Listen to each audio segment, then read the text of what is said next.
Hello everyone, and welcome back to Let's Play The Legend of Zelda Oracle of Ages. In the last part we got here to the Crown Dungeon, and now we're gonna continue on through it. This puzzle's really self-explanatory, honestly. It's the next one, however, that might take some explanation. Upon pressing the switch, you see a pattern. Memorize that. And now you have to match it over here. Noteworthy though, you can, in fact, press the button again after you've started the puzzle, and the puzzle itself will not reset, so you can check again if you want to. I just know it by heart by now. There's that, and this puzzle's actually really, really simple. And for doing that, we get the items, the dungeon's item, the Cane of Somaria, returning from A Link to the Past, actually. Swing it, it creates a block that you can push. Unlike A Link to the Past, however, you cannot dispel it into projectiles. However, this is actually a really cool item for puzzles, as we'll find out momentarily. Like this one on the previous floor, we need it. Just push these three little statues, which I still don't know what they are up to this day. Are they Igors or something? And do that, and you get a small key.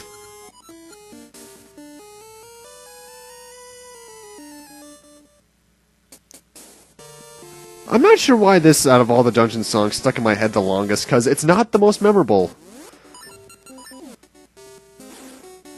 Be careful of the BMOS in this room, because the BMOS in this game are really freaking accurate, actually. And if I recall correctly, they also do quite a bit of damage. We can't do anything against them. Yet. Anyway, you need the Cane of Somaria in this area because... Did I just say Somario?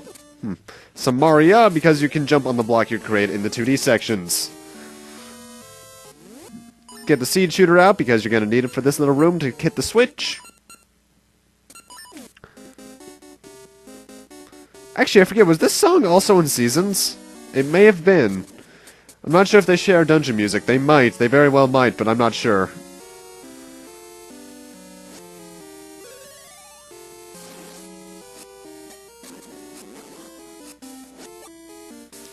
Anyway, head up north for another little puzzle that we need the Cane of Somaria for. This is actually a really cool puzzle. I love it when ones like this show up in games. Essentially, when you move one of these blocks, the other moves in the exact same direction.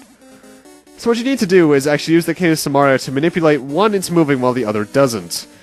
There was actually a fairly similar puzzle in Twilight Princess to get the Master Sword, but we won't speak of that puzzle because that was unnecessarily long. Then again, I also just sucked at it.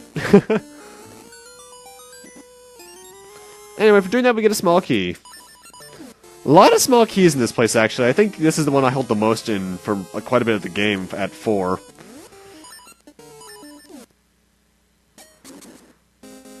Also, I gotta admit, I really like the sound effect the seed shooter has, that little tunk. It's really satisfying for me. And also, I cut a couple rooms back because, time saving.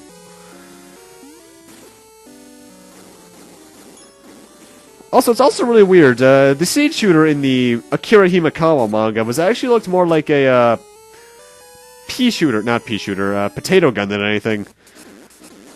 Oh, I haven't even gotten into the manga of this game yet, that's right. I think I would remember that, because I actually really like that one. Though, they actually used Oracle of Seasons first, but I'll get more into those probably towards the final dungeon. Anyway, I also rated those pots right there, that's what the gem cot was for, and it actually gave me quite a few hearts. Oh, hey, the Chain Ball Knight! You're back from A Link to the Past. Not gonna bother, not gonna bother. Okay, good, we're good. Yeah, I don't like the Chain Ball Knights, honestly! Though I think they're at their worst in, Minish Cap, actually, because they're really annoying in that one. Oh, yay, this room! What you have to do in this room is keep using the block the Cane of Somaria creates to make sure there's a pathway in front of you. Pushing it is recommended so you can tell where it disappears, and this room takes quite a bit. I was considering fast-forwarding this, but then I realized, wait, there's a much better place to fast-forward in this video, so I did it then. Sadly, unlike A Link to the Past, or I think... what other game was it? Link's Awakening, if I recall correctly. You cannot pause to see where the floor is. Well, actually, no, on Link to the Past you need to use, I think it was Ether, or was it Bombos? Either way, we're only here because we get a small key.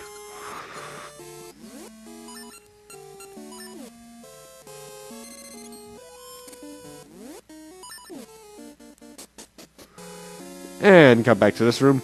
Also, there's a like here randomly enough, but it causes no threat. Or, did I just say causes? Poses, that's the word that I need. Also, yeah, you can stand on top of the blocks if you activate them just right. Which is actually required for part of this dungeon, by the way. Anyway, you're gonna want to get the Roc's Feather and the Pegasus Seeds out, because you're required to have them for this next section. Well, technically required. Because there's some two-panel jumps here. However, like I mentioned back when we got the Pegasus Seeds, if you know how to time it just right, you can jump 2 blocks with just the Roc's Feather on its own. Anyway, time for the mini-boss of this dungeon, Smasher! He likes to throw this little metal ball at you, which you need to damage, throw at him to damage him. It's very simple. He takes about 8 shots, I want to say. If you can get him against a wall, that's all the better. After a while, the ball will reset itself to a different location, but honestly, it's no big deal. Now, one thing I actually want to bring up is that the mini-boss music in this game is actually a reused theme. They actually reused the boss theme from Link's Awakening for it. I guess to show that these bosses are more of a threat than the Link's Awakening ones, which they are, mind you. Link's Awakening bosses were really, really easy, aside from that freaking vulture.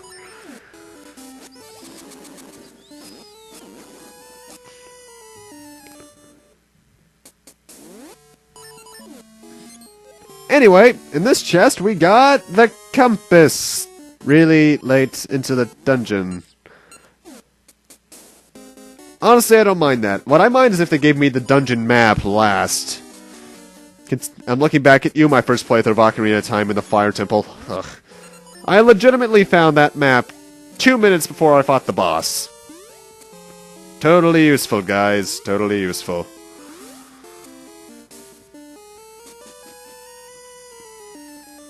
You can just ignore the enemies in here. I just kill some of them because they're in my way. Because as we all know, Link, like Kirby, is an extreme psychopathic murderer. Though Kirby is still much, much worse.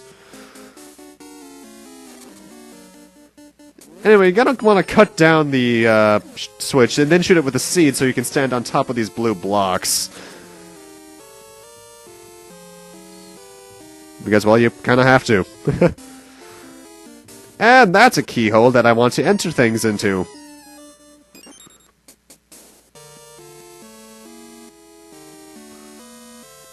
And you get, honestly, it's at this point that you just start using your keys up, and you just want to make sure you can constantly keep the blocks you want up. You do have to jump off this ledge in order to get onto these ones, so that might take you a minute to realize, but honestly, it's nothing bad at all, really. Like earlier in the part, I will be cutting back to this room later on from this staircase, so watch out for that. Oh, I hate this room, for one reason only. How tedious it is to have to come back and hit this switch. Not that you have to, you can actually just leave it as it is now and you'll be fine. But the thing is, there's a chest in here, so I actually had to go back and reconfigure it off-screen to get 50 rupees, and then reconfigure it so I can enter this staircase on the top right, or left. Yes, that's a direction. It's like I'm Knuckles from Sonic Boom. Honestly, Sonic Boom's not bad, it's just painfully average. That's honestly kind of worse than being bad. Okay, this is an interesting puzzle. Very similar to the one where we used the Cane of Somaria to move the blocks earlier, all the blocks of a similar color move in the same direction that you push them in. However, you need to get them all to surround the owl. In fact, I think if you use mystery scenes on the owl, it pretty much says surround me or something of that nature. I do believe there are multiple solutions, but this is the one I've always done. The only tricky part is make sure you don't get that blue block that I'm pushing down right now trapped up at a corner, because otherwise you could potentially be entirely screwed. And that has happened to me before. Oh god, that wasn't fun.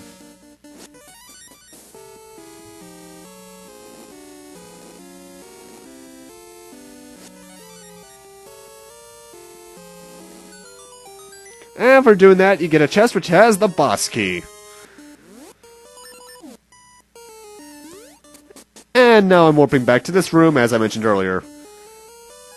And with that, we're actually done here in terms of stuff we have to get. That's every chest, if I recall correctly. So we're actually heading straight for the boss, who isn't that far away. Just head down here, jump off this ledge, and head a screen left. Or head left one screen, rather. And then just follow a path we took back in part 11, I want to say, was last part. You know, even though you think since I record these day by day, you think I remember this stuff, but nope.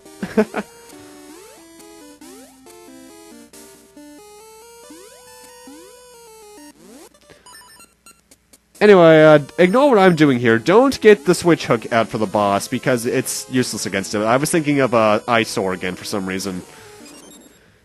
Anyway, this is Smog. No, not Smog. Don't bring Lord of the Rings up, please. I hate this boss. Here's the basics. Smog splits into 2 to 3 miniature versions of himself. You need to use the Cane of Somaria to unite them. Upon doing so, he'll return to his normal form, and you have to slash him 3 times. Upon doing so, you think you killed him. You are so painfully wrong. You have to repeat this about 3 to 4 times, and each one gets progressively harder. This boss fight took me 5 minutes, and such, I'm fast-forwarding it. The music, by the way, is the Zelda reorchestrated remix of the Minish Cap boss, mini-boss theme, which is the Japanese version of Zelda 2's encounter theme. If you do screw yourself over, you can, in fact, touch that button in the top left to reset them all. One thing I just constantly forget to do, though, is put it on the right path, because I was just being stupid in this first, half. What you have to do is make it so that it gets stuck on a certain wall. Ways of doing so depend, though, on what you're doing. Like so. Just do that. You can transfer it from one Somari block to another. Honestly, I think the hardest one is the final one. In terms of difficulty, though, I think it goes from hardest to easiest. Phase 4 to 3-1. This one, it just takes a while, honestly. And it doesn't help that all 3 the mini versions of himself move at different speeds. But as long as you're patient, it goes down rather easily, though I did have to use my magic potion to keep myself alive. And with that, we're done with the Crown Dungeon. Here's the essence. You got the sacred soil, an essence of time. All that lies sleeping in the bosom of the earth will know the nourishing warmth of the sacred soil. I never thought I'd read the word bosom in a Zelda game. I completely forgot that was in there, honestly.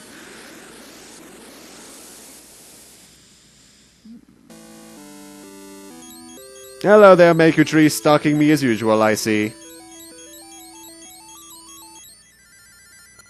Link! I still hear an essence echoing near Rolling Ridge. Huh? I think someone's come. Oh my. Hello there, Goron. Apparently over at Rolling Ridge, games have become something big, so let's enter this new title that Goron dug. I think Rolling Ridge might actually be the only area in the entire 2 games of Oracle, the 2 Oracle games that has 2 essences in it.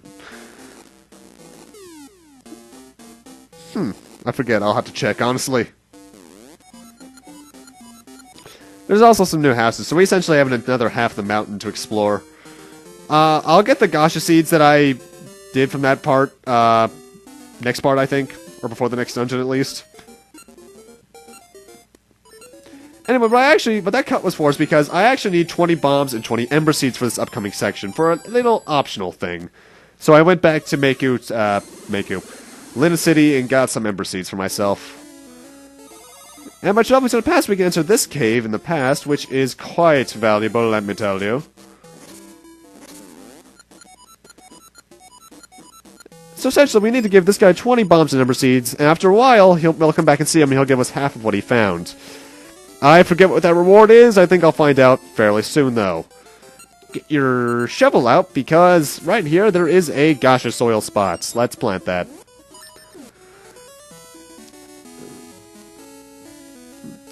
And we need to travel back to the present. I almost head back to the past again. No, we're heading back to the future! That's the wrong song. Gotta go back in time. That's the one.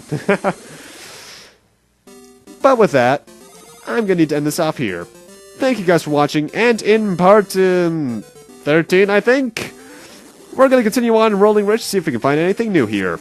See you guys then.